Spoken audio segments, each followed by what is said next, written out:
Hi, my name is Stüpfert and I'm the concept manager of Oseno. And for this release video, I've just picked some features which I found very important for, especially for end users and for the administration of reqSuite projects. Let's start with the first feature. It is that we changed the way how the comment export behaves to Word or to Excel. So let me just jump to the reqSuite to show it directly.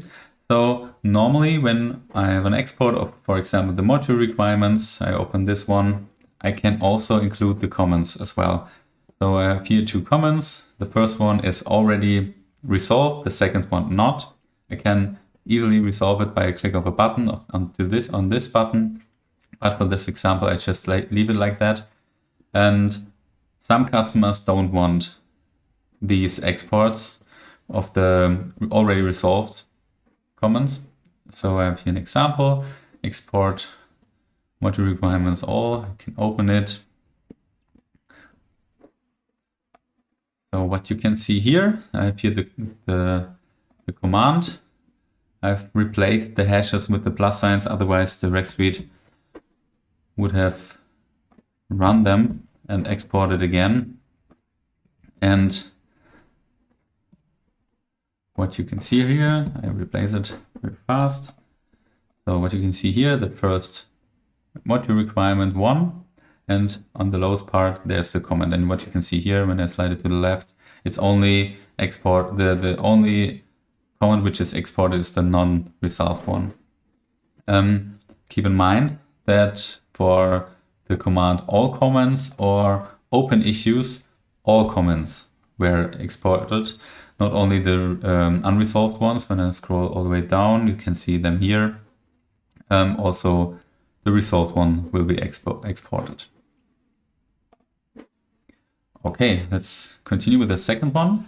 We've changed the calculation formula because normally it always takes into account the attributes of all transitively linked elements. And for that, I jump to the reqSuite again. What you can see here, the module requirements, they are the module requirement capital A and the capital B. And I've got derived from that the component requirements small letter a and small b. The small a is derived from the capital A module requirement and the small b from the capital B. And there's always also a connection between A and B. So when I jump to the A, I have added two calculation attributes with the calculation formula. The first one is sum of all components requirement priorities, and it sums them all up. So you have the sum component requirements priority, and it's 9. And just jump to the component requirements again. The A has a priority of 2 and B has the priority of 7. 2 plus 7 is 9. So that's why at A, there's the sum is 9. When we don't, in this situation, the B is not directly connected to A, but it transitively is connected over the B. And when you don't want this behavior, you have to add the direct statement or the direct command. Let me zoom in a bit. When you have sum and then direct component requirement and priority, this means it only takes into account the direct linked elements and not the transitively ones. That's it. Okay, let's go to the third one.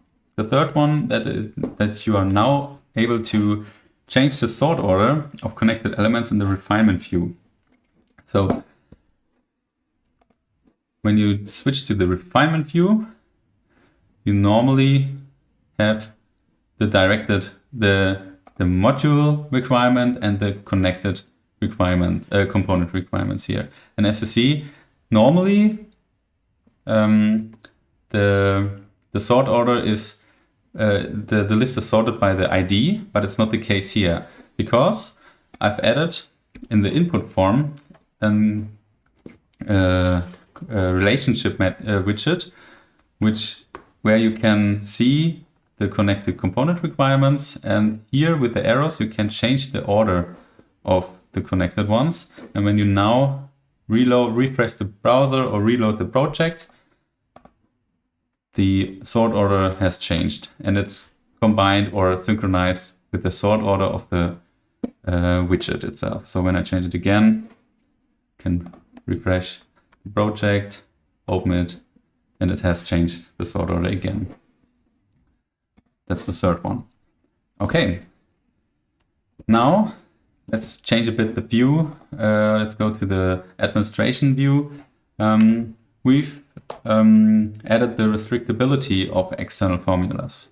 So, for example, when you have external customers where they can send you new stakeholder requirements regarding your product, and you don't want them to have access to the reqSuite, to your local reqSuite, for example, you can provide them the access to your system over external formulas.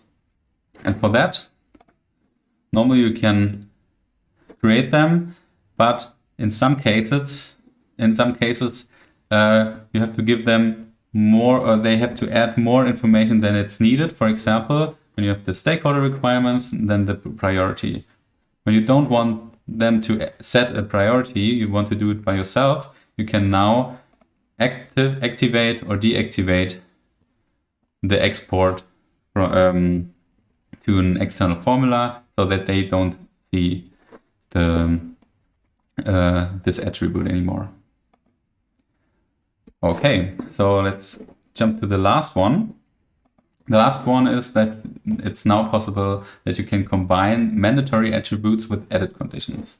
In the past, you weren't able to do that because we've thought that when it's mandatory and you are not allowed to edit it, that doesn't make sense. But some of our customers want this feature, so that's why we've added this functionality. Let's jump to the reqSuite again.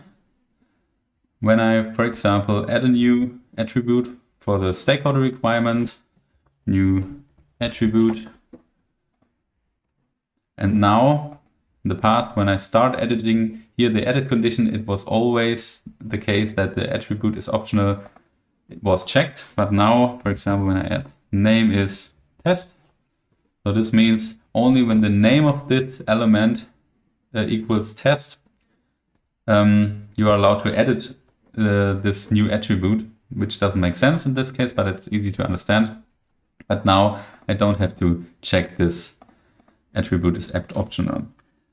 In the cases where you are not allowed to edit these attributes, there's no notification which tells you, okay, you have to fill it out. It still works.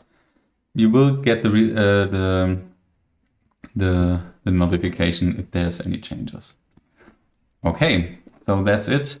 Behind the scenes, there are many changes in the backend which are not covered by any features, but for example, we've improved the algorithm which performs the baseline creation.